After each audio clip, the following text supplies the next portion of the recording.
That episode was a whirlwind. Yeah, we just recorded with our buddy Will O'Brien. This episode was like my favorite conversations living in San Francisco, where you run into a weirdo who knows a lot about something you know very little about. And like 45 minutes, your mind gets blown like 5 times and you just get smarter. So this is a get smarter episode for me.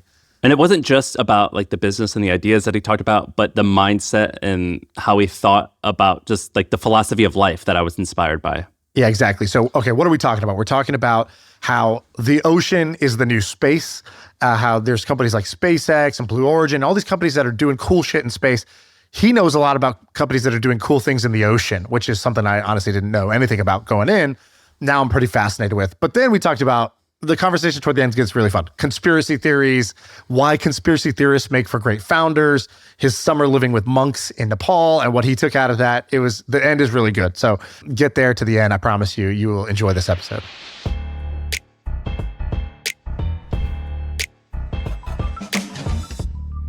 All right, what's up? We got our friend Will O'Brien here, and Will is an Irish guy who talks my ear off about the ocean. And I honestly wasn't thinking about the ocean at all until I saw maybe a tweet of yours, which was basically saying the ocean is the new space, and how there's companies like SpaceX and others that have built huge $100 billion plus companies about exploring space, about putting satellites in space, about reusable rockets, and that there's an opportunity for a similar wave of disruption for startups in the ocean. And I love that idea. I'm never going to do it. So I'll just put that up front. I'm never going to do something like that. I think 99.9% of people listening to this will also never go do that thing. But just from just as a fan of the game, just as a founder, I kind of love the theory and the intellectual idea here of what is the opportunity. And then if you're one of the rare few hardcore founders that can go do this, this is going to be right up your alley. So that's my interest in it. Sam, I'm curious from your perspective, are you the same as me? Dude, I won't even go on a cruise ship. Like I was at a party the other day, and the one liner or the icebreaker was what something you're deathly afraid of. To me, it's being in the ocean to where I can't see land. So I'm not even going to be out there. But yeah, I agree with your premise. And Will, did I kind of frame your argument right as to like the potential that you see as far as the business opportunity of building startups that are focused on the ocean? Yeah, absolutely. I think the framing is something like this. It's everyone is here standing on Earth, looking towards the stars, and absolutely we should be doing that, and we should be going full pelt with trying to go interplanetary, trying to put a base on the moon and take the dark side of the moon, and then go from there and use that as a landing point to go to Mars. And we should be trying to fly supersonic as well. But then look, if you're trying to build a startup, you're always asking yourself where what is everyone else looking to do, and where is everyone else going, and where is underrated. And I suppose I grew up by the seaside and in the southwest of Ireland. I've always been obsessed with the ocean. If I wasn't on it, in it, or near it growing up, there was something wrong, in the same way that you're afraid, Sam, of it. I'm kind of when I'm away from it, I feel something wrong with me. And so I've always been thinking about it. And I mean, if you just like look at it in fundamental terms, the ocean economy right now is already massive. It's not the future space economy is going to be massive. The ocean economy is massive. It's $3 trillion in annual spend in different ways. Right, it covers 70% of the planet. 3 billion people rely on it as their primary source of food. 1 billion as their primary source of income. And then while we have robots on Mars and these low cost drones going in our skies, the technology in our oceans still pales in comparison. You look at the ships that are out there today, much of the technology is very same and similar to what we had years ago. The unmanned underwater drones are pretty much the same as well there. The kind of key core technology stack supporting the key pillars of the ocean, whether it be transport, fisheries, defense, energy, biodiversity, all these areas. It's just it's the same old stagnant incumbents, large scale incumbents offering solutions that are running on ancient software, And there's just like very little innovation going on there. It's like, you ask someone like, what is like a sexy ocean startup? And it's like, they're kind of scratching their heads for a bit, whereas you ask them about space, it's like SpaceX straight away. It's like, it straight away. It's like, you ask them about aerospace, it's like, boom. So yeah, this is like the kind of like the core of the thesis. Shaan, you just wound him up really easily. This is going to be one of those podcasts that we've had, we've only had maybe 5 of them ever, where at the end of the hour, we are like, we're no longer podcasting, we're getting into the ocean business. Yeah. Aye. Let's go. So, Sam, he's just said a bunch of stats. So which of those surprised you? So I'm just going to rattle a couple back. He said, all right, this one probably doesn't surprise you. 70% of the Earth is covered in water. I think only 25% has ever been explored. He said 1 billion people rely on the ocean for their primary source of income. 3 billion as their diet?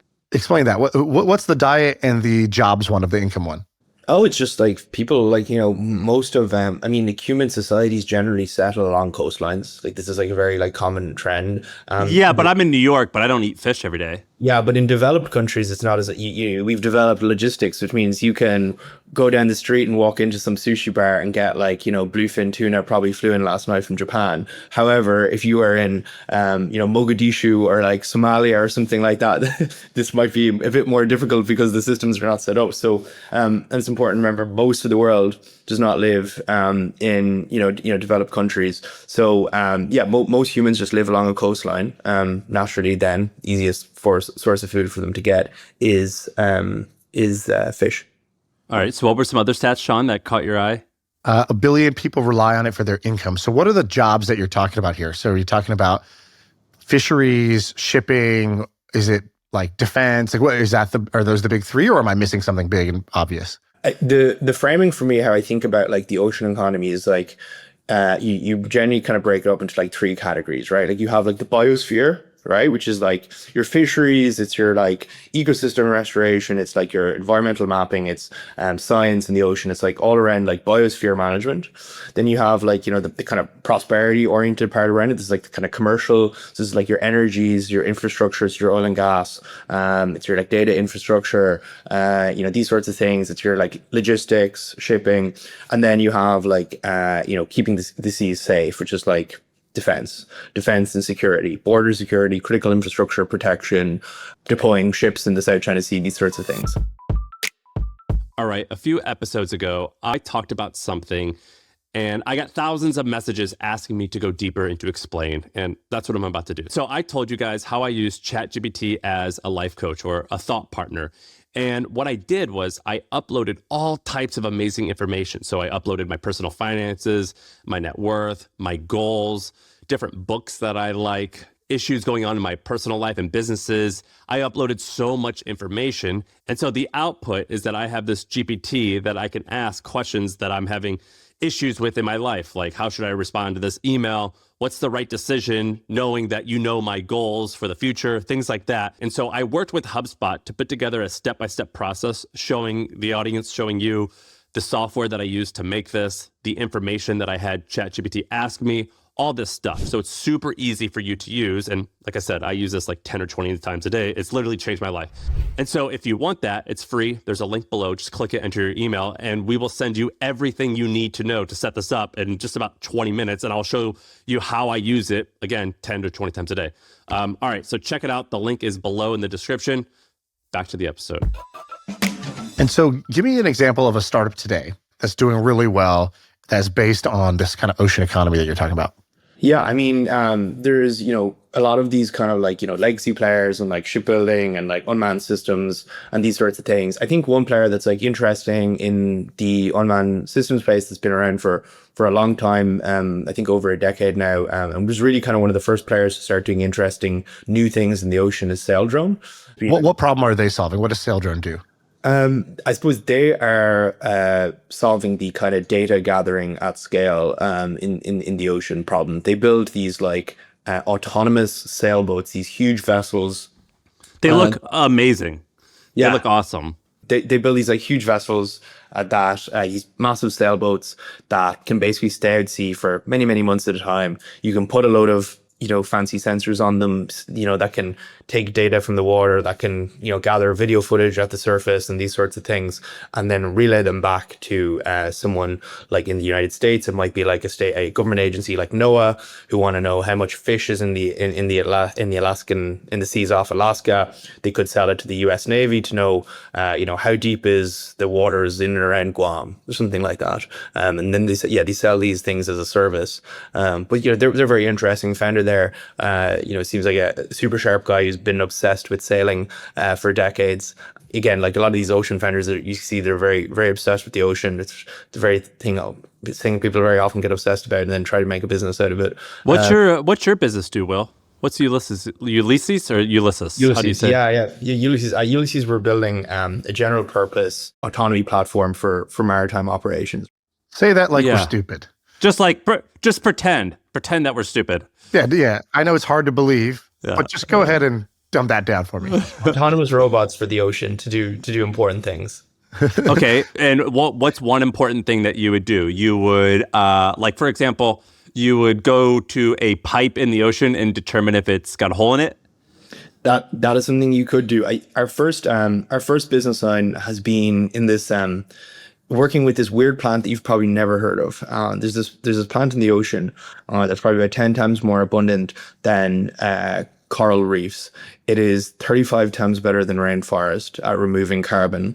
It holds about 20% of the carbon in the ocean, supports about a quarter of the world's most critically important fish stocks, and it's called seagrass. It's basically just grass in the ocean. And this plant is dying off at an insane rate all around the world, about 7% loss per annum. If you follow these trends, we lose all our 7% a year of this thing is going away. Okay. And why is it dying? Is it because pollution, or what's the cause?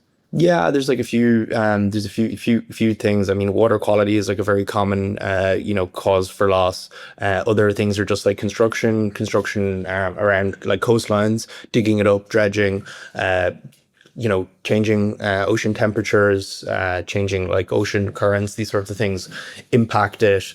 And basically, the kind of context there is there's a lot of governments in around all over the world, like really, really panicking around this. Like if they lose their seagrasses, they lose their fish stocks. If they lose their fish stocks, you have the 1 billion people who rely on it and 3 billion people who rely on it for food and the billion for income. And they're in a tough situation. And basically restoring it, i.e. bringing it back, is currently a very manual process. And how are you guys doing that? We built autonomous robots to do it. And you're actually building the robots yourself? Or when you said you're building a platform, I thought that meant you're allowing other people to build it and use your technology to like track them. Yeah, so for this first use case, we've built a kind of custom robotic payload. Like when you're starting and trying to do something new, it's kind of important to kind of get, initial traction in a weird place. And I think if we just built something and hoped that people would use it for something, if we just built the platform, which is like an underwater vehicle and a surface vehicle that dock together, we might have trouble getting traction. But we started off with this initial use case. We basically built these like attachments that go onto our underwater vehicle that do collecting seeds, planting seeds, measuring their growth, to kind of get this initial traction. So, in our first year, we did $1 million in revenue, just kind of like 12, for first year, 5-person team based here in San Francisco. Why would someone pay you to do this? So the reason people pay us is because it's a critically important like ocean ecosystem that, if lost, has these like very negative downstream impacts. That's like, one reason. Another reason is like lots of governments now around the world have implemented laws that restrict your ability to damage this plant. If you damage it, you have to pay someone to plant it. So they're paying us to plant it. It's compliance-driven restoration. So that's the kind of we have a contract in Western Australia, we have a contract in Florida, we have a contract in Virginia, and they're all kind of for like these general reasons, either compliance-driven restoration or voluntary-led restoration. Sam, I put how important is seagrass into ChatGPT. Here's what it said.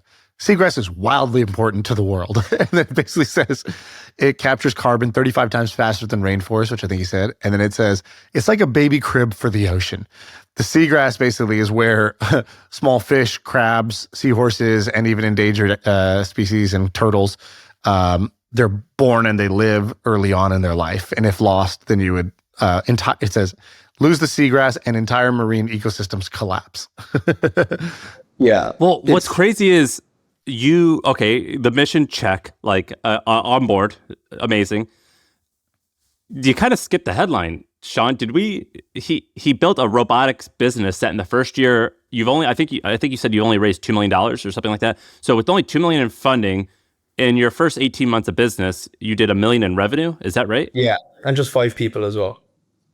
Is there something new about building like a robotics company today that lets you do it way cheaper? Like, did something change? Like, oh, we all use whatever. It's like when the Raspberry Pi came out, then it's like, oh, we can now have this little computer for $35 or whatever. Is there something that's made it a lot cheaper, or maybe just there's more talent? What's changed? 3D printers has been huge. Like, that's just like a game changer. It means just like the speed of iteration has gone up massively. It's easier now to get parts overnight as well, and just like get like sheet metal cut, and the cost of a lot of things has gone down like massively as well. Like with like the advent of like electric vehicles, batteries kind of went down massively, and a lot of electronic components with drones, the motors went down massively in cost. For us as well, like a critical enabler of what we do, right, is Starlink, because the way our system works is like we have this like autonomous boat. It's like a surface vehicle. This is like our mothership, and then we have a docking system that releases these daughter robots, these like autonomous underwater vehicles to do the actual critical activity in the ocean that you want to do. And we wouldn't be able to communicate with these assets without something like Starlink. You had Iridium before, but like the bandwidth on that wasn't that strong. So you have like other like kind of why now features like that. And that company you were talking about, Saildrone, they've raised like over $100 million. It looks like they're valued $500 to $1 billion. That's interesting. There's another one called Saronic. Sam, do you know Saronic? No. How do you spell it? Saronic. And Will, you probably know a little bit more about this company than me. I think this Joe Lonsdale seeded this company, right? Yes. Yeah. God, this looks sick as well. So when we had Joe on the podcast and I was at his house, he was telling me about this company. Should have just invested on the spot. But he was basically like, we're building drones for the water, and drones for defense, just like Anduril's doing it for the sky, and modern warfare has turned into drone based. They're building these unmanned surface vehicles, USVs, for the ocean, and they talked about how. Did you know this? Like the U.S. Navy, Sam, just take a guess. How many ships are in the U.S. Navy fleet? Just what's a number? Oh, I don't know. 500? It's hard to even say. 100? So you're a lot closer than I thought. I would have guessed that we have thousands of ships. We have 300 ships in the Navy. Is a ship considered like an aircraft carrier? Because those are huge, right? Those are like cities. Sure. But oh my God. But only 300. That's just like a very small number to me. And we have 67 submarines. That's it? 67. Dude, I had more kids at my 3-year-old's birthday party. That's insane to me. So we got 300 ships or whatever, and basically every ship is like, I don't know the exact cost of it, but let me pull this. I think they're like, Will, correct me if I'm wrong, but like the average cost of these is something like, or maybe it's the average cost of these contracts, like $250 million every time you get contracted to do one of these. And so you're a startup like Saronic, and you're like, all you have to do is basically say, all right, we're going to come in, we're going to build the most innovative, autonomous vehicles here, and we're going to operate. What Anduril did was remarkable. So what Anduril did was, in Silicon Valley, the smartest tech people, nobody was working on defense. Google had famously shut down its defense project, and defense was taboo. Like, you're going to make weapons. That was not cool at the time. And there was basically zero weapons startups in San Francisco. And what they did was they said, we're going to do this. We're going to use the Silicon Valley method and talent to do this. We're going to change the cost structure. So all the big defense primes were operating on what's called cost plus model. And so their incentive really was to have really high cost operations, because they were making 10% on top of whatever the cost was, right? So the incentive model is sort of screwed up. And that's how you get, a single airplane that's like $1 billion or something like that to get made. And so it was costing the government a lot. These guys had no incentive to innovate, no incentive to cut costs. And they were using talent that was not the smartest engineering talent in the world, which was all centered in Silicon Valley. And then Anduril comes out, Paul Malecki and Trey and others, they basically came out and what they said was, we believe this is important. We believe that America needs this, and we believe we should put the best talent in the world on this problem. And they've built now a $20 to $30 billion company doing this. And the reason I find this exciting is that I love these huge opportunities that are hidden in plain sight. I talked to a friend recently who knew Elon, and I said, what was Elon like? Were you impressed with Elon? He goes, I was impressed with Elon, but not because he was the smartest guy in the room. You know, we would be at a party, there's 20 people. You couldn't say, oh my God, that's the guy. He goes, but the thing that Elon did better than everybody else was that Elon looked down at the ground and saw $1 trillion opportunity that was just sitting there. You know, before Elon, it's not like there were a bunch of people trying to build, rocket companies or electric car companies. It wasn't like they were trying and failed and he succeeded. They weren't even trying. And he goes, the beautiful part about Elon is that he saw those and he didn't ignore it like the rest of us. And that idea of let's go to Mars was there. It was available to all of us and we were all blind to it. And so similarly, I think Anduril did that in the defense space. And now it looks like Saronic is basically doing that in the sort of ocean defense space where, you have this combination of elite talent at robotics and AI and autonomy, and you pair it with this old industry, and I think you have a pretty unique window to build a very big company doing this. Yeah, like they're building. I think of it like they're building the Humvees and we're building the Toyota Hiluxes, right? Like they're building like these like ultra fast, like defense focused like vehicles, and like they're gonna make the South China Sea a hellscape and make China not want to cross that ocean and keep Taiwan safe if they keep going on the path they're doing, and they're doing like an incredible job at that. And then we occupy like a different niche, like we just want like every single like day-to-day task that is like done at sea, we want it done like on our platform. And so like we want like all the servicing done by like Ulysses platforms and these sorts of things. There's like a lot of things that are making the ocean like very important in this century more than previous ones. Like warfare is a good example. Like every other single war we fought in the last like 3 decades until now has been like in a desert. Right now we're going to the ocean. That requires like a complete retooling of the military. And just even how we think about warfare fundamentally needs to change. Like the climate question is ultimately an ocean question. Like the ocean is like the world's largest natural carbon sink. It is like where most of the life on Earth lives. It is, one of our biggest sources of like food, in a world where like a population is growing and food scarcity is always a question. And there's, even just like you look at AI, right? Like the data infrastructure build out for AI is going to be like enormous, right? And basically that's going to require more data infrastructure, i.e. like cables connecting different parts of the world, transmitting data. We're going to need more data centers. We're going to need more energy. These are all things like we're already putting data centers in the ocean. The cooling costs go down massively. They become like more efficient. So, let's go back. So there's already pipes under the ocean that basically like internet pipes under the ocean, correct? Yeah. I mean, most of the information that our internet connection now is most of that is like traveling through is traveling underground. And who built that? Is that the government built that or Google built that? Who put those pipes in the ocean to do that? So a lot of the initial infrastructure build out for IT in the ocean came from telecoms companies, actually. Yeah, like in the 80s, Shaan, so there's a handful of telecom companies that were startups, and they're some of the fastest growing companies in the world. So like imagine the AI companies today that are scaling to 100 million in revenue in a year. That was what they... Did they die or what happened to them? So a lot of them are still running. And then there was some of the, if you look at like what are the biggest frauds on earth, like it's like Bernie Madoff. And then like the third one is actually one of these telecom companies that was laying pipes in the ocean. But a lot of them are still around. They're just like they're not small, but they're B2B companies that you wouldn't even know, but they can be like a $10 billion a year company. But in the 80s, right? Well, or maybe I don't know if you know this, but in the 80s, that was like the birth of a lot of this, wasn't it?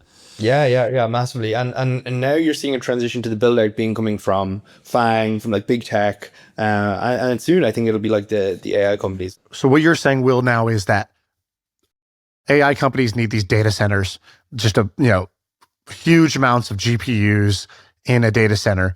And those data centers need cooling, they need power, they need tons of things. And they need to be close to places where people are using it. And what you're saying is that somebody's going to build a data center in the ocean, or people are already building data centers in the ocean.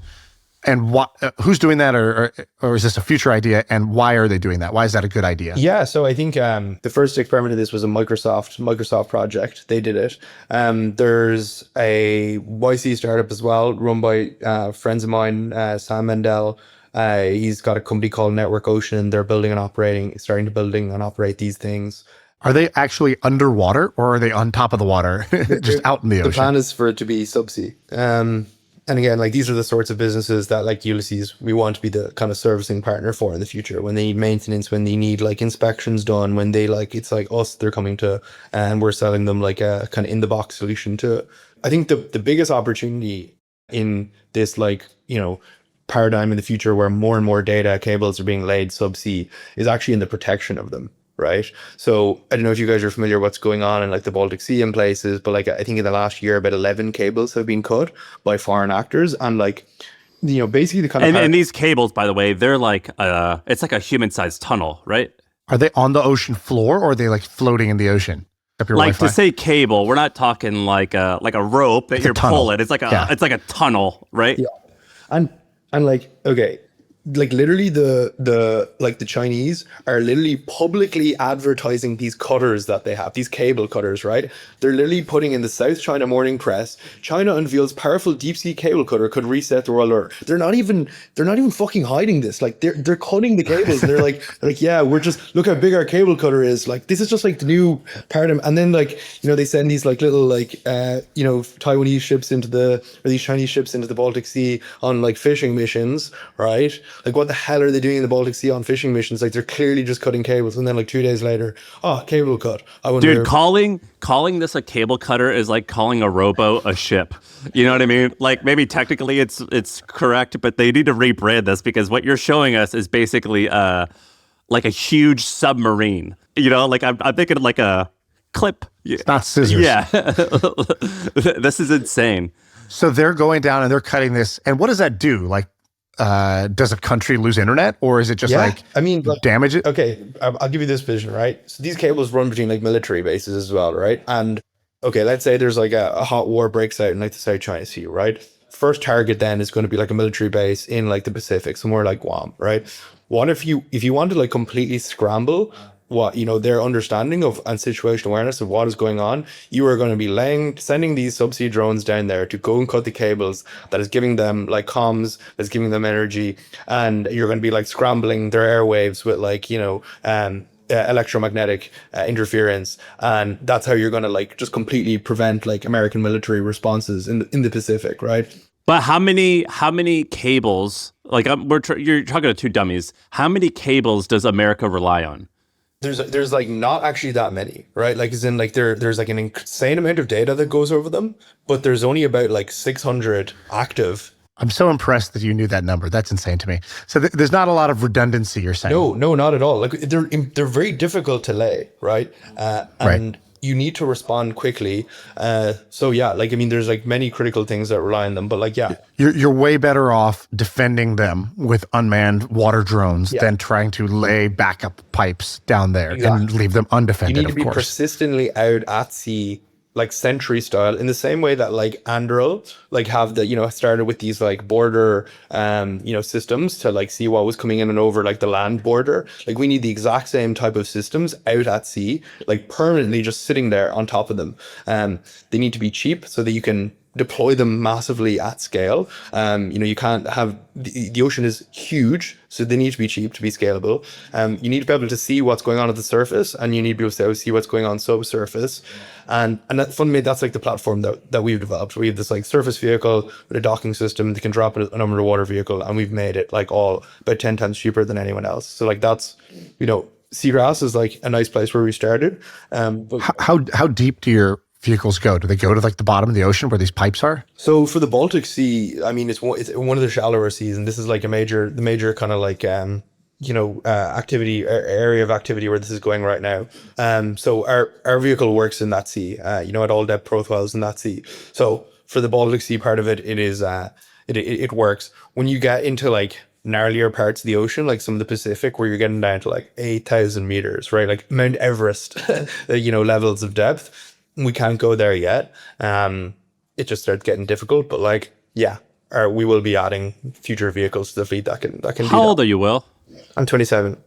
Shaan, so when you and I moved to San Francisco I moved there in 12 and we're about the same age, it was the sharing economy. That was the thing. So it was Airbnb and Uber and Lyft were the winners. And then there was a bunch of derivative things like Airbnb for garages or for storage. A few years later, it was AI or crypto. So like Bitcoin and Coinbase were winners. And then there was a bunch of like silly things.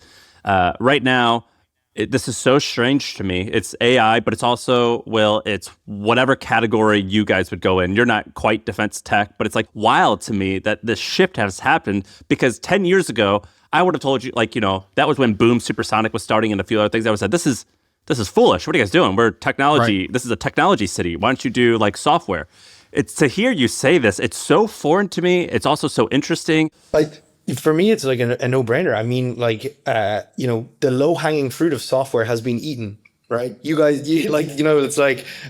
we ate it. In a same way that, like how many more CRMs are there? Yeah, exactly. It's like the boomers got cheap real estate. You guys got like B2B SaaS, right? Like, it's like, that's like... And now it's like on us to do like something where like the next frontier is, which is like fundamentally hardware. And then like also, it's like a no-brainer. You look at like the top 10 most valuable companies in the world right now. It's like 7 out of 10 of them have like a hardware, like an extreme like hardware component, right? Like the biggest companies being built today are hardware companies. And also in a world where you can just like vibe code overnight, like a CRM or a Salesforce, or maybe not Salesforce, but like a Calendly competitor. It's like, okay, well, is there really a moat in like these sorts of things anymore? It's like, yeah, you're right. You're absolutely right. And I think it's so fascinating because so when Shaan and I lived in San Francisco, if someone who looked like you, you're wearing a Ford Bronco shirt, I bet you're wearing cowboy boots and you got a little bit of swag to you. And you like, if you were to talk about what you're talking about, it would have been like, you're so out of touch. You're out of touch for the YC group of out of touch people. Like it's just so interesting to me. And I think it's great. So there's I did a podcast with James Clear and he has this thing about technology windows. Sam, did you ever see this part? No. About technology windows. So he basically says, all right, there's a reason. There's a almost like a scientific reason why what you just described happens. And so he basically says like when a wave of startups comes out, it's because of a technology change. So, for example, an inflection. So you're right. When we first moved to San Francisco, I moved in 2012 and the mobile window was open. And that's when Instagram, Uber, Snapchat, like a bunch of companies got built that relied on you having a computer with you at all times, that had internet connection, that had an accelerometer, that had a map, GPS feature in it, and then all these companies could get built. But that window opens for a fixed amount of time, and basically, like you said, the low-hanging fruit all gets eaten. And so he went back all the way to the railroads, and he's like, the railroad technology window was open for 40 years. And if you just look, there was not another successful railroad company after that 40-year period. And because all the opportunities basically got eaten. Automobiles was 25 years. And so in a 25-year window, you got Buick, Dodge, Ford, Cadillac, GM, Chevrolet, Lincoln, Chrysler, all of it within a very short window. And then you had nothing for another about 80 years. And then the window reopened because of battery technology. And you got Tesla and Rivian. And so that was almost a new technology window around automobiles because the tech had changed again around batteries. And so he was basically saying like B2B SaaS has had a 20-year window and now AI software, AI starting in 2016. And that's like the current window that we're in. And I would say, what Will is doing and what a lot of smart entrepreneurs are doing right now is they're in the technology window of AI, robotics, and 3D printing. And basically those three technologies have opened up the door to build new things that couldn't have been built 10, 15, 20 years ago. So this is what a technology window looks like. So just check this out. If you're on audio, you have to be on YouTube to see this, but I'm sharing my screen here. So it basically says like step one, the technology is invented and only the hobbyists are playing with it out of interest and creativity, right? And then two is the status moment. One of the hobbyists achieves status and wealth using the tech. So, for example, so this is like, Mark Andreessen on the cover of Time barefoot because the hobbyist internet guy became rich by building, the browser. And then this happened again with social networking. This happened again with Elon and Palmer Luckey and all those guys right now who've had their status moment where, Palmer was like literally like living in a RV building VR headsets for like $90 using spare parts. He was a hobbyist, and then the hobbyist got the status moment when he sold to Facebook for $3 billion. And then, same thing with Elon. Elon was building in relative obscurity, both OpenAI. OpenAI was a nonprofit. It was relatively obscure for the first 5 years that it was out, that they were doing their thing.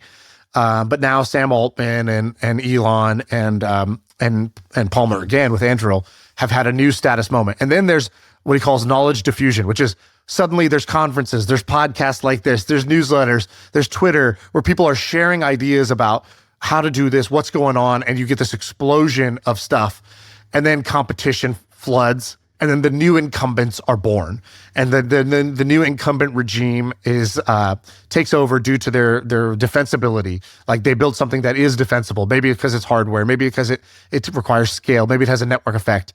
And the technology window is 90% closed, and you'll only have a few exceptions from there on out. It's so funny, Shaan, and to meet Will, who's like in the thick of it, actually what you're describing. Yeah. Will, when did you start? Were you a hobbyist? And when did you start with doing what you're doing? Like, when were you messing around with drones or ocean tech? So, as I said, I've been in the ocean, on the ocean, near the ocean since I was a kid, diving, surfing, wakeboarding, all these sorts of things growing up. But never had built in it really before this.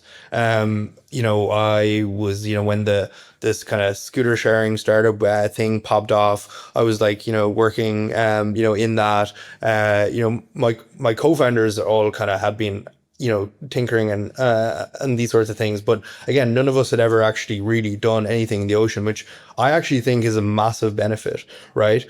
Because none of us came in with these preconceived notions for how subsea drones should work. Two of my co-founders were building aerial drones in a drone delivery startup before.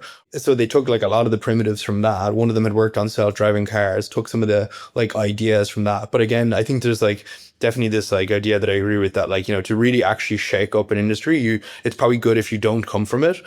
Because we came to it and we thought initially that we were going to be maybe using someone else's platform and repurposing it, but we looked at all of the subsea drones on the market and they were crap. They cost they were one of the ones we were looking at, which actually had the specs that would have met what we wanted to do, cost $500,000. That's a quarter of our pre-seed to do what we want. And then our CTO, Jamie, he just went into a cave for a few days and just came back with a design for a new type of autonomous underwater vehicle. And then we tested and we were oh shit, this works. Oh shit, it's 10, 20 times cheaper than anything we could have bought. So it's sometimes you just need a new idea and an autist to go into a cave, and then you can change things.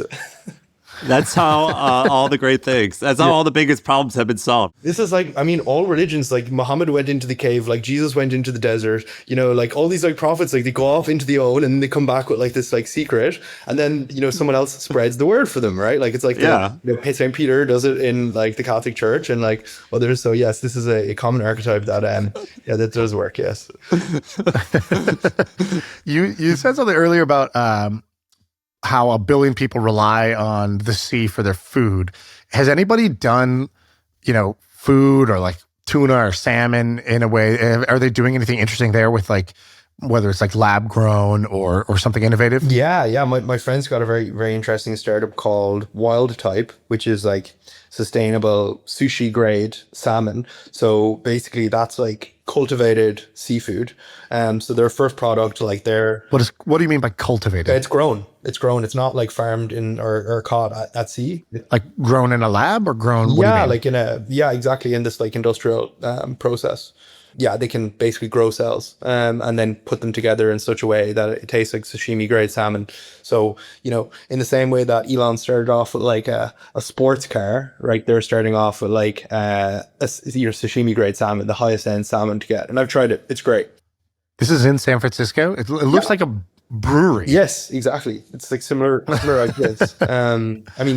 Look, breweries are where so much of the best kind of biotech innovation has come from people building mass industrial processes for cultivating food for a very long period of time. In fact, So you're telling me that someone is growing salmon that I can go and eat right now?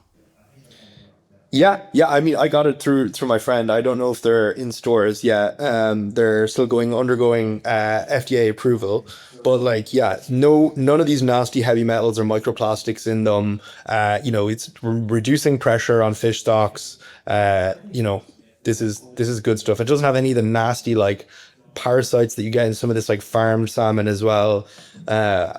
So yeah, definitely. I think things like this will be important. Holy This is shit. crazy to me. This is crazy. Is it like the lab grown meats where it's like $10,000 an ounce? It's like it tastes. You either have the cheap thing like Beyond Meat or Impossible Foods, but it doesn't taste great or it's not good for you. It's made with a bunch of chemicals, or you have the real thing, but it's super expensive and so nobody can afford it. Well, I think given that like my friend shared it with me that it's not that expensive, but it's You're not that good of no, friends. no, exactly, yeah, Arie. But I think this stuff is like sooner than we think. It's around the corner. Wow, these guys did $100 million Series B in 2022. That's pretty crazy. What? What else is cool? Tell me everything. What the guys like you are into? Like some more ocean shit. Some crazy ones. Yes. Yeah. Okay. All right. This one is wild, right? Buckle up. Okay. Ocean treasure hunting, right? So there is actually hundreds of wrecks out there in the ocean today that potentially have like more than $1 billion on them, right? Like gold bullions that like the Spanish were bringing back from their conquests, and then they got hit by a storm, or these sorts of things, right? And there's like probably thousands that have like millions of dollars of funds in them, right? So governments, the source governments, so like the Spaniards, the Portuguese, still have claim on these things. However, there is precedent in history for you to do these kind of like profit sharing agreements, where it's like, if we find that and we give you back all your artifacts, we give you back everything, but we sell some of them, can we keep some?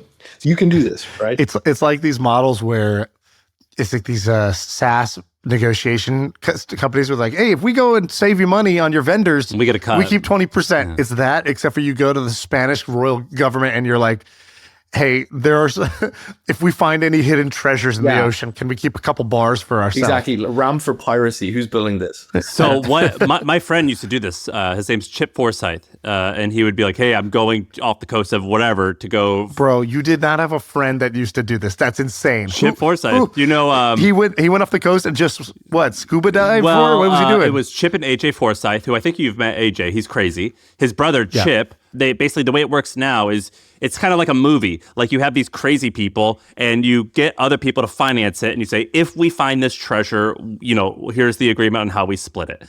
And they would go off the coast. They would somehow narrow in on where they think it is. They would spend a week trying to find it. And most of the time you don't find it, but occasionally you hit the lottery. Is that right, Will, how it works now? Pretty much, yeah. Yeah. So there's like fundamentally two parts of like a mission. It's like, or three parts. There's the pre-mission, negotiating, or like, looking through historical records to see like where we think it could be, kind of scoping it out and also getting permission so that when you do the recovery, you have like some chance of being able to hold on to it.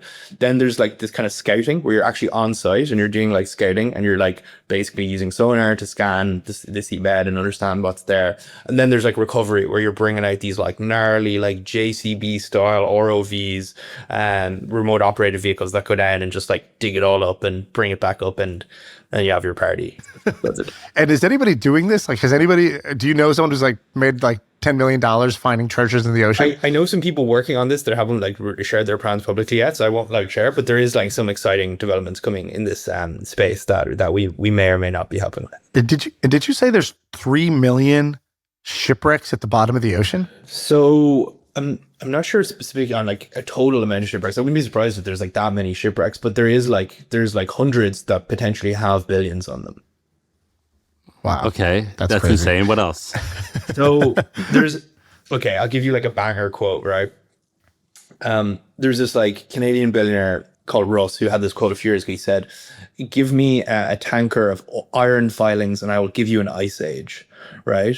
What he meant by that is like you can actually alter like the kind of weather of the earth by like dumping iron into the ocean. Right. So basically like many parts of the ocean are low in iron. They need more iron. And if you add iron to these parts of the ocean, you stimulate like algae growing at the surface. Algae then draws down carbon, and then the fish eat it, and then the fish die and they fall to the bottom of the sea. And then so the carbon goes from the air into the bottom of the ocean, right? So this is like generally good because we have too much carbon in the atmosphere. We also want more fish, but you need to balance it because you don't want to put too much in and then just like there's too much salmon and then there's like salmon take over like the, a certain like ecosystem which is maybe like not good or something like that. Or there's basically when you're doing stuff in like with ecosystems, it's very like difficult to predict how things are going to pan out. So you need to be careful.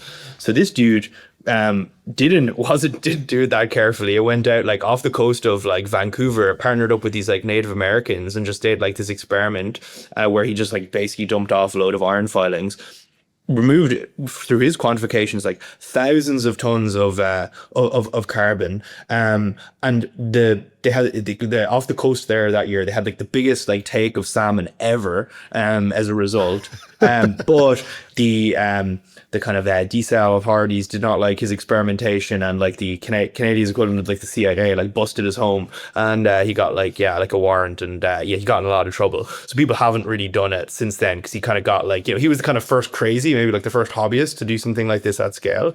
But I think there is going to be like $1 billion company built in like marine geoengineering of some description.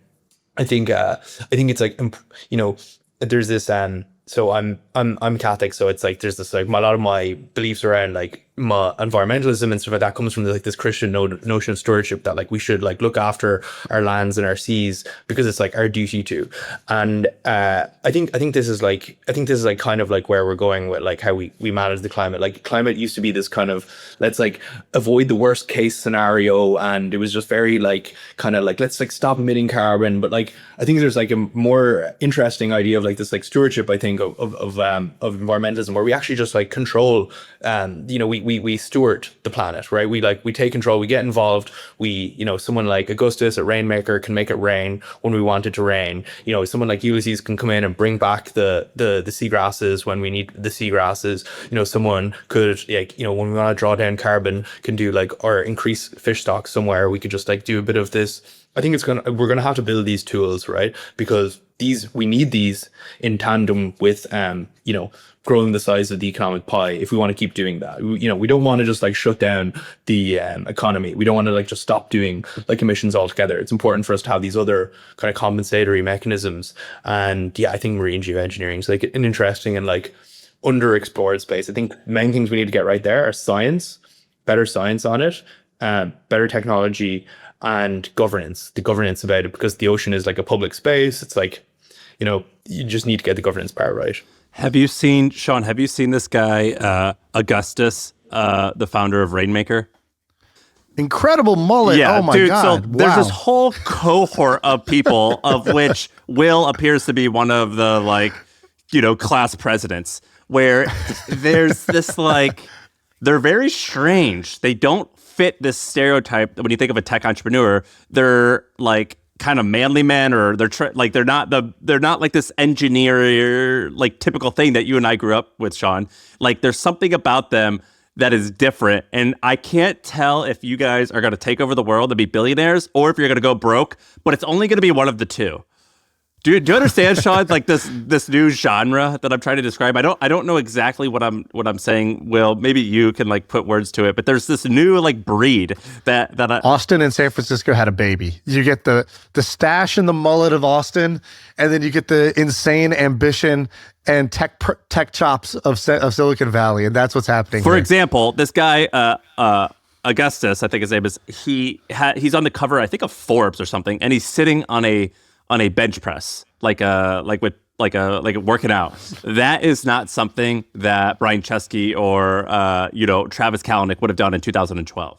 I think there's like it's emblematic of like kind of the evolution of the technology industry, though. I think like, we began like as this kind of like hippies that found computers, with people like Steve Jobs. We were like actualizing on like the axis of like the spiritual realm. And then it was like, you had like people like Bill Gates and Zuckerberg, who were just like nerds, like actualizing on the sense of like mind. They were like smart and nerdy. And now you have like people who are like openly flexing on like, we're actualizing on the sense of like the body, right? Like we're like becoming strong. And like you have like this like full integration of like mind, body, and spirit. And it's like no wonder that this like like tech becoming like fully actualized on all of the axes that a human needs to develop on is happening at the exact same time where you have like Elon, who is like chief tech bro in the fucking White House, right? Like these things, this is like no coincidence to me. It's like tech has like found its voice. It's like found itself. It's like self-confident, and it's like ready to like actually change the world now, because it's like, it's like spiritually like aligned. It's like mentally we're smart, and like we're like now like a strong group of people as well who are taking health and fitness seriously. And it's like, yes, this is why I think like we're at like the most interesting time in technology right now. I like that. Poetic. Last night I watched a clip of the final scene of Ratatouille. You seen that, Sam? No. It's a great movie. And the final scene of Ratatouille is the critic who's the most fearsome critic in all of the town, writes the review about the restaurant where the rat has been cooking. And he just gives this beautiful monologue. Maybe the most beautiful 4 minutes in all of film is the last 4 minutes of Ratatouille here, the monologue. Will, I think you're up there with the last 4 minutes of Ratatouille there with your mind, body, and spirit analogy for tech. I think that's kind of amazing. I've actually heard that before with just the technology part of it. So it's like you had the initial, the bicycle for the mind. So you had Steve Jobs talking about how computers will enable creativity. And then you had, sort of AI. And it's like, oh, we gave computers a brain and now they can think for themselves. And then with robotics and self-driving cars, it's like we gave the computers a body so they can move around and pick up things and do things. And I like how you extended that to the entrepreneurial will has grown in that way. Look at Bezos and Zuckerberg; they're getting jacked. Like they're doing TRT. They look like this is like I think this is emblematic of like the spirit is in technology now. It's like you have the like one of my favorite podcasts besides yours, the Tech Bros, and like what Jordy and John are doing there. It's like they're the technology brothers. They're like leaning into the fact that they're like tech bros. That used to be a slur, right? Now it's like, oh, I'm confident in it. I'm owning it. And they're like doing these like hilarious promo videos of them like sipping Dom Perignon. Like it's like, there's like a confidence and an air of like, okay, let's do it now. We're not going to be like at like the events and functions anymore, kind of lying about what you're not neutered. Dude, listen to this. Yourself. I got an email from this guy named Jamie at the Wall Street Journal. So Jamie is a reporter for Wall Street Journal's style team. And listen to this. He goes, I'm writing a story about tech guys embracing Western wear, so basically cowboy clothes, in the past recent years.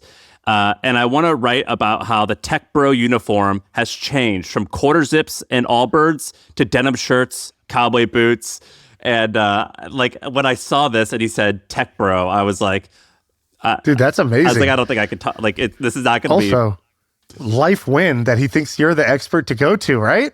Yeah, life win. But I was like, I'm not exactly in tech, but that's amazing that you think that I am a fashion influencer officially. No. Yeah. Reply, mission accomplished. Yeah. Dude, that's amazing. And you're right. Like, dude, is there any difference? The first time you saw Zuck doing MMA, do you remember when that video came out? Is there any difference between that video and the first time you saw like a Boston Robotics or Boston Dynamics like robot dog getting kicked and like jumping around and like doing backflips and shit? Like there's no difference between the two videos. Yeah, it's the same video. It's one of those days that everyone remembers where they were when they saw it. It's like, wow, I didn't know the robots could do that. That's how I felt watching Zuck. That's how I felt watching the Boston Dynamics robot. Well, one of the last questions. Can I invest? Yeah. Yeah, great. Yeah. Okay, cool. Because I think this is awesome. You guys are insane, man. This energy is so wild. I'm not convinced that it's going to end so on one hand, it goes both ways. So on one hand, there's the hubris where, you're like in the case of Anduril, you're Boeing or you're one of these huge companies and you're like, Parker or Palmer, nothing. Just go back to It would be better if they called him Parker. Parker, More condescending. Little Parker. Listen, Parker. They would be like, Palmer, nothing. You go back to making Facebook apps.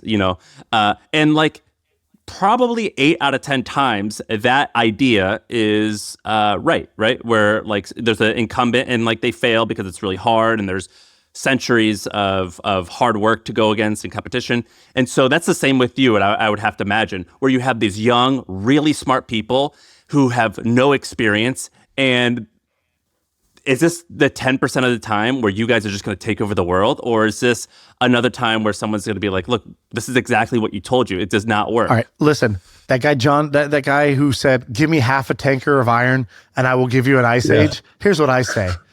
Give me 100 mullets and I'll give you a 10x portfolio. I just need Will. I need Augustus. I need Palmer with the mullet, right? 3 mullets. I need 97 more mullets and I'll give you a 10x return. Okay, give me the fund. I'll find the mullet for you. You find the mullets. Like I don't know enough to know if this is achievable or not. Oh, I definitely understand that feeling. Yeah, for sure. I'm not qualified to judge the feasibility of something, but I think in general, it's not about any, if anybody who's doing a startup like this thinks it's a sure thing or a sure bet, you're nuts, right? Like you're going to have to perform a miracle, right? And that's okay. The important thing is, oh, wow, we took a portion of our brain power that was otherwise going to be building X or working at Y company, working at Facebook, optimizing, ad clicks, or starting a company that was going to be doing, B2B HR, whatever software. And instead, now we peeled off a portion of that talent, and now we sent, 100 mullets at these problems.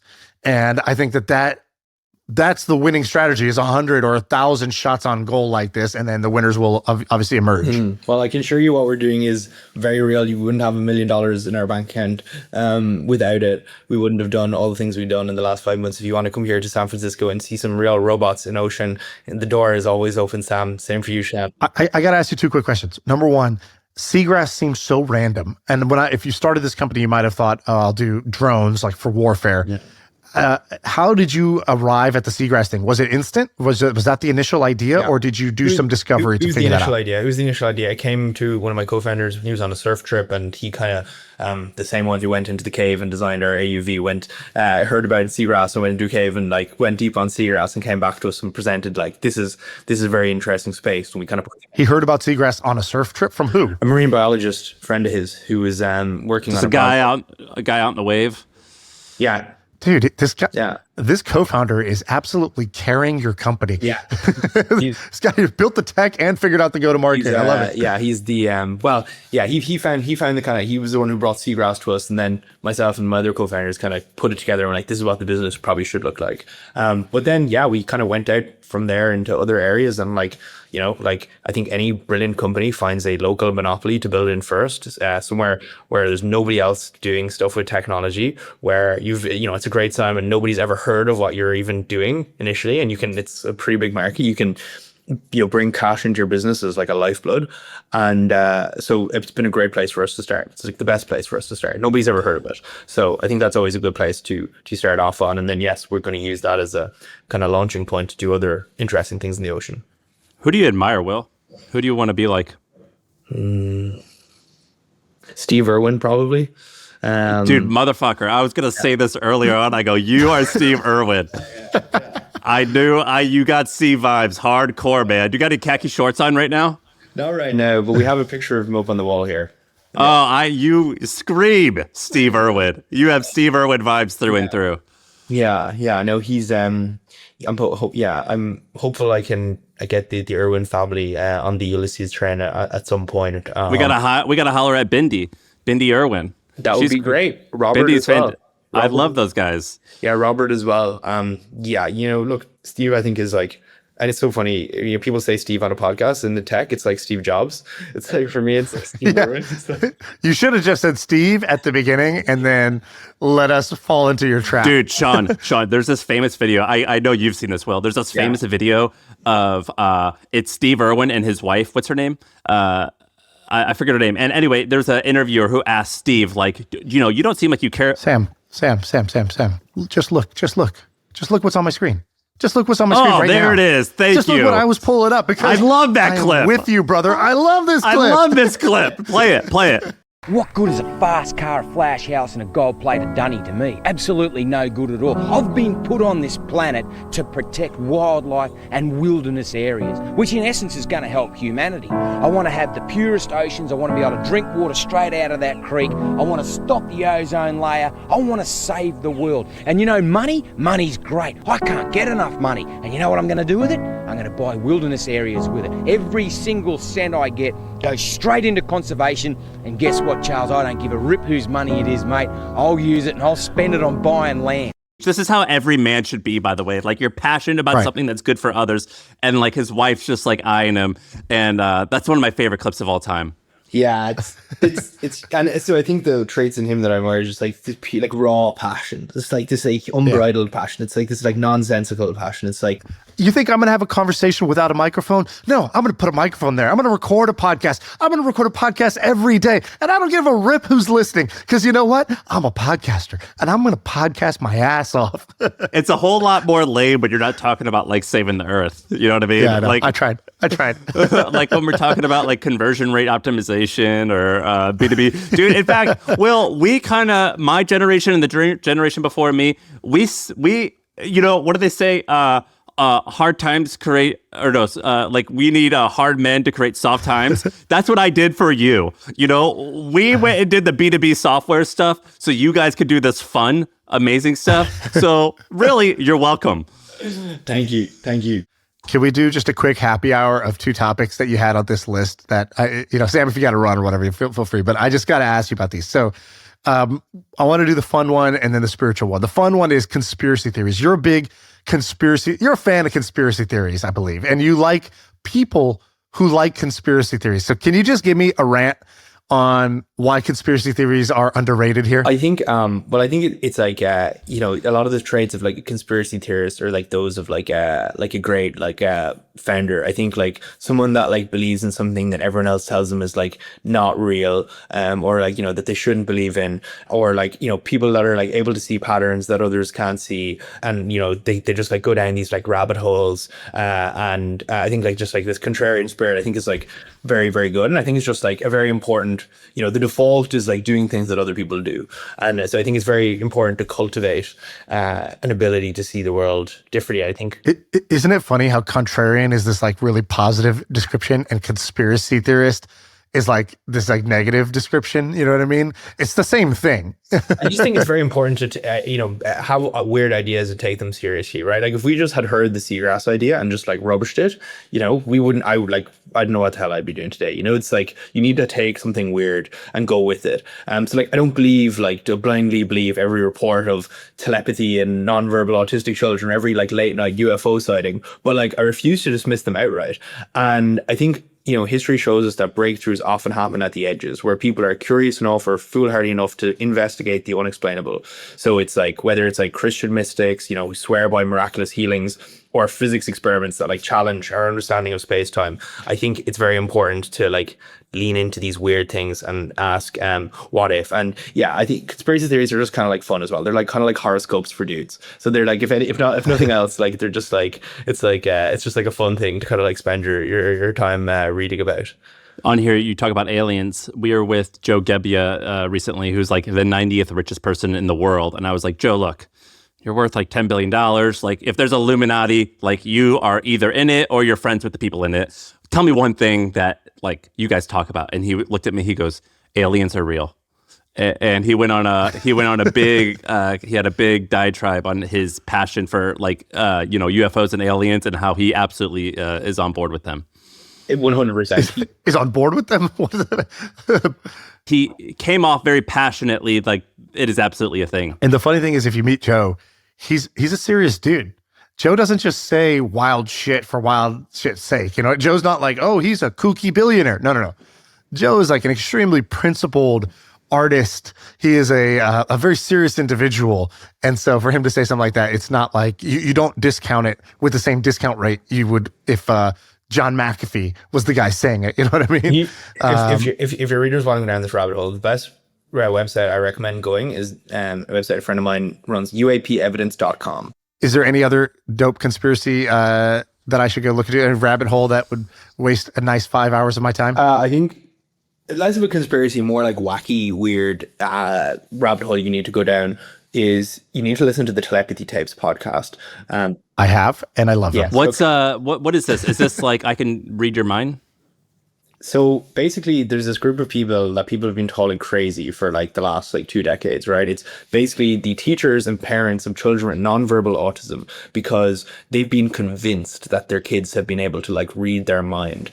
And now for like the first time with teaching kids how to spell on like iPads, and also with like getting researchers in to study them, they're actually verifying these telepathic capabilities, right? So like a mother will like go into one room and she'll be shown like a random number generator, and her son Akil in the other room will hit the exact same 3 numbers 100% of the time consistently in tests. That's awesome. Yes.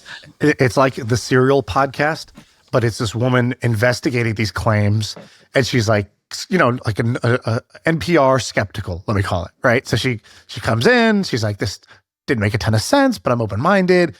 Is she turned? I didn't finish the whole thing. I listened probably the first 2 or 3, but I was listening to it while I was going to sleep, and I just had some like wild nights there. So I decided, all right, I need to only listen to this, you know, not falling asleep if I'm going to do this right. But by the way, Will, did you walk away from that, you know, half convinced, 3/4 convinced, totally convinced? What did you walk away? Well, I was going into it already with some sort of like priors that I thought that like consciousness isn't local to the brain. Like we like to think that like our brain is this kind of like DVD player where like consciousness is playing and it's like being played to us, and that's how we experience things. I think we're more like, I always kind of thought, and for different reasons, that we're more like a radio antenna. You know, you have these stories of people like their son dies in an accident and they just know something's wrong, right? They just like know, right? Like there's like the, you know, every family has these stories of like death or like something bad happened, and they just like knew. They woke up in the middle of the night and they're like, I couldn't sleep then after that, and then they wake up the next day, they hear about this awful accident or something like that. Or you have like this like knowingness and these other things like just like twins telepathy and stuff like that. And there's like this world of parapsychology, which is like the study of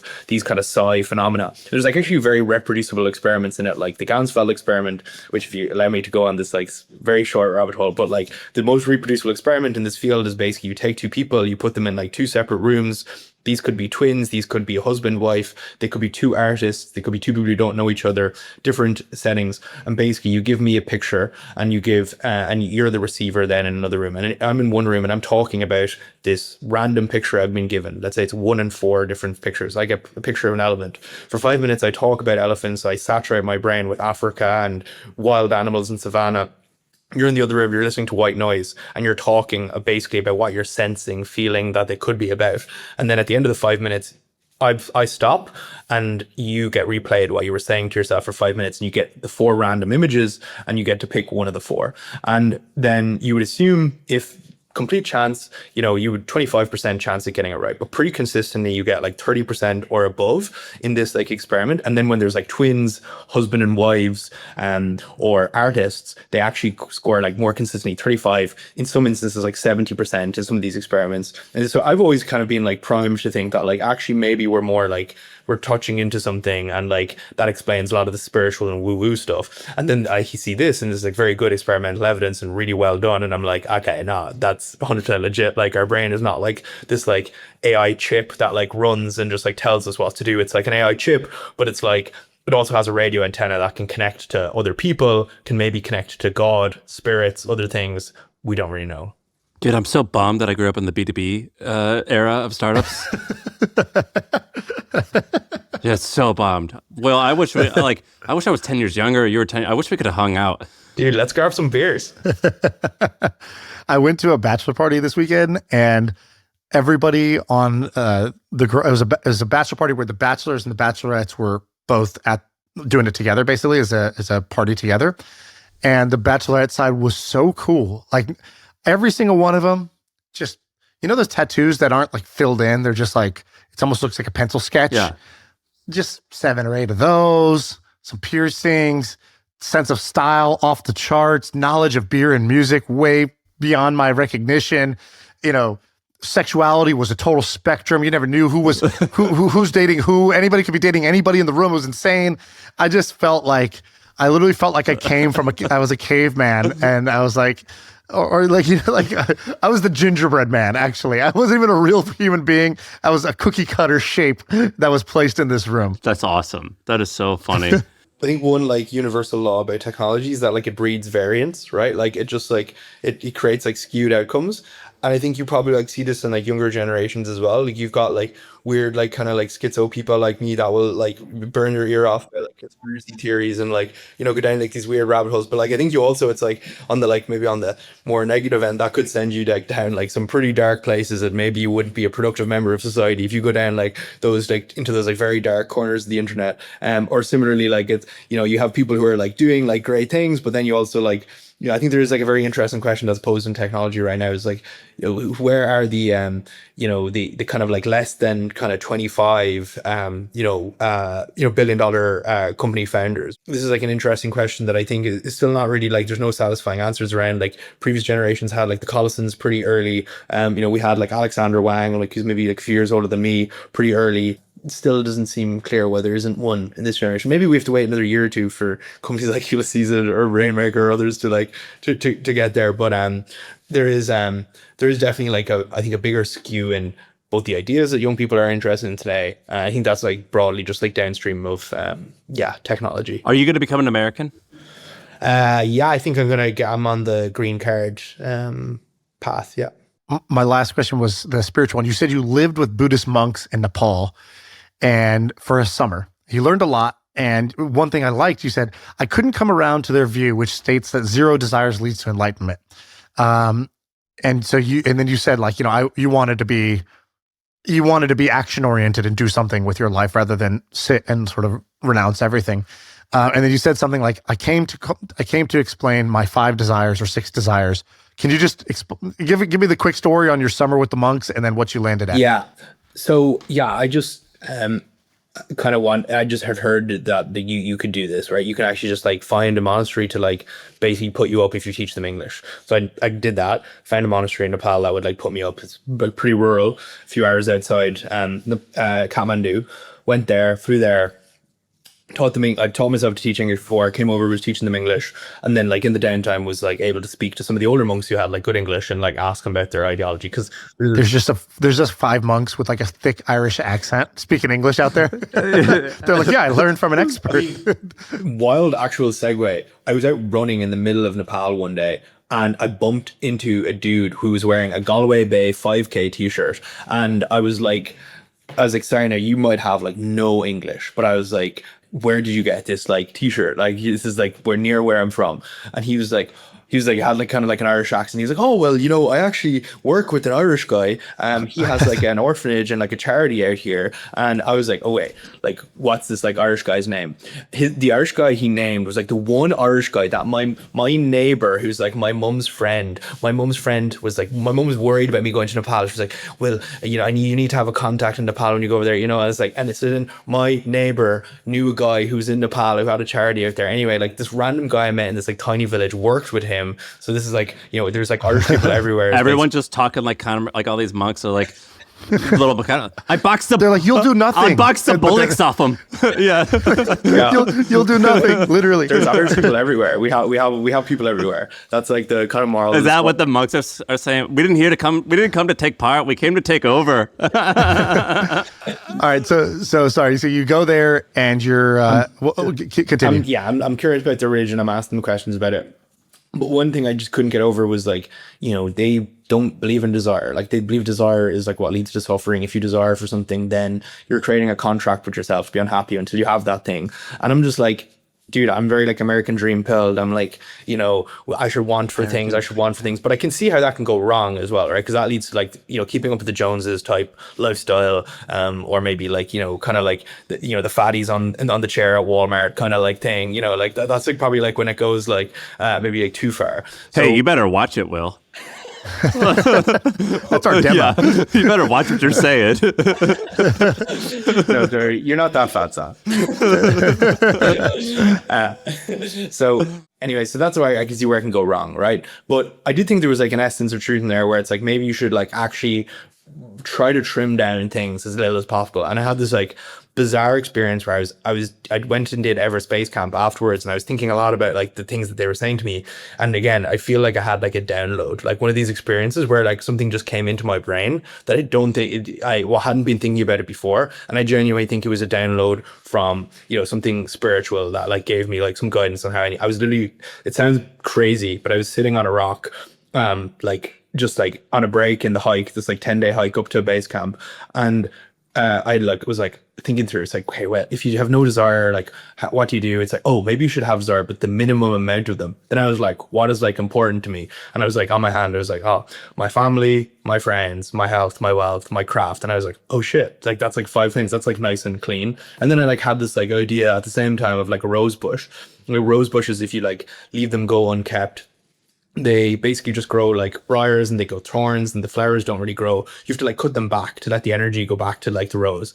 And I was just like, I had this like very clear vision of like roses, and I was like, oh, okay, right. So this is it. Okay. So whenever I'm like down over something, it's like, if it's not one of these like 5 important things to me, then it's like, okay, just like let it go. Like stop desiring for it. And I found that to be helpful. You got a girlfriend? No. That was your reaction to his story about the Buddhist monks and like realizing the meaning of life? You want to, dude, you telling me an Irish guy with that in his Tinder profile isn't just going to destroy the whole city? Give me a break. Saving the world, saving the world's seagrass, former monk, Sam's 5 desires: family, health, wealth, fitness, and will. those are Sam's 5 desires. This is so good, man. You're the best. Will, this is awesome. People should check you out where on Twitter. You're Will O'Brien. What's your handle? At Will O'Brien, WILOBRI. Okay, great. And good luck with the company, man. Thank you, dude. Thank you. All guys. right, that's it. That's the pod. Thank you.